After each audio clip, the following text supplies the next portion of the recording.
bakasyon ngayong summer. Tapos ako, kakanin business for my own savings. Wow! Heidi, what's the problem? Ate, do we really have to do this? Talaga bang nakapagpalaway ka just by selling kakanin? Yes. And it was actually a rewarding business dahil blood, sweat, and tears ang nilaan ko para dito. And ganun lang talaga sa umpisa, pero you'll eventually learn from it. Woo! Ayos to mix ah! Mukhang masarap. Ngayon pa lang natatakam na ako. Salamat ah. Pero tingin mo kaya may bibili pa nito? Sus, matik na yan. Nga pala, sinabihan ko na yung mga board mates natin tsaka yung mga kapitbahay natin na magtitinda ka nito. Kakanin. Ate, hindi ba pwede na Cebu and Boracay trip na lang yung gift mo for my birthday? No. You only have to choose one. If you want the Boracay trip, you need to work hard and earn money for it. Just use Lola's Kakanin's Secrets Notebook.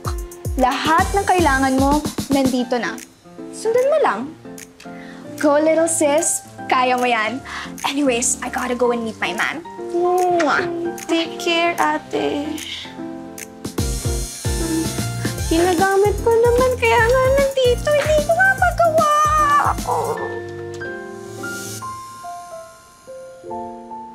Huwag ka na maging sad boy dyan. Di ba nga, sabi mo, bata ka pa lang, nagluluto at nagtitinda ka na ng mga kanin sa Buena Vista kasama nanay mo. Ito rin yung bumuhay sa inyo. Kaya focus ka lang. Kaya mo yan.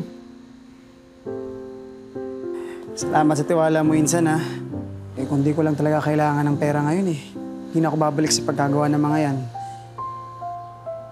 Uy, teka lang. Kulat. Ay, sorry. pa- Sarap eh.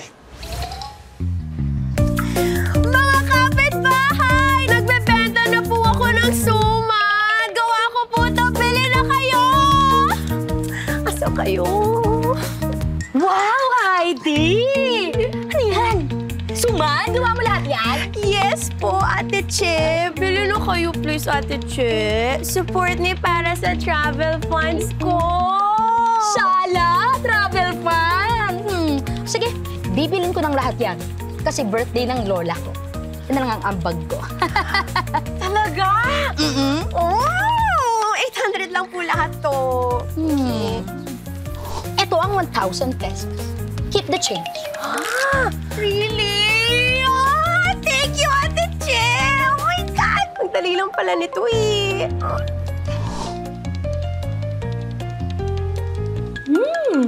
For a first-timer, this is masarap. Ate! Look! I have 1,000 pesos na! That's a great start. For 1,000 pesos, you can stay in a cheaper accommodation. Cheaper accommodation? Ate, ayoko. Gusto ko luxury resort para aesthetic yung photos ko. Really? Eh di mag-work ka pa. If I were you, magdadagdag ako ng puto, biko, and more. Think about it. Mga kapitbahay! May binibenta na ako ulit na suman! Bili na po kayo! Ayan, ate! Hey, halika dito. Ang sarap. Dito, ako mismo gumawa niyan. Bagong-bago. Bagong luto. Ay, sige. Pinsapin. Yan, ito. Talagang bagong luto to. Puto. Kaya punong-puno pa yan. Matamis na Tamis, di ba?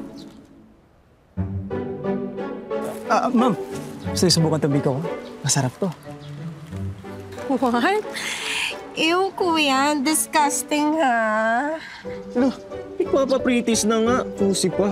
Alam mo, yung biko na yan, si Mix ang gumawa. Itong puto na to, itong kutsinta, itong sapin-sapin, itong biko, siya rin ang gumawa from scratch. Puto, kutsinta, biko, and sapin-sapin. No thanks. I was just curious. Sungit mo naman, miss. Sayang, ang ganda mo pa naman.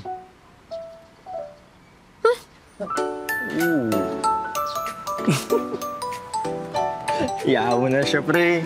Nakatrip ka lang niya. Ang lakas nun, ha? Ay, sige ma'am, kuha lang kayo. Sige po, sige po. Ay, sige, kuha lang po kayo. Oh, sir, baka may gusto pa kayo.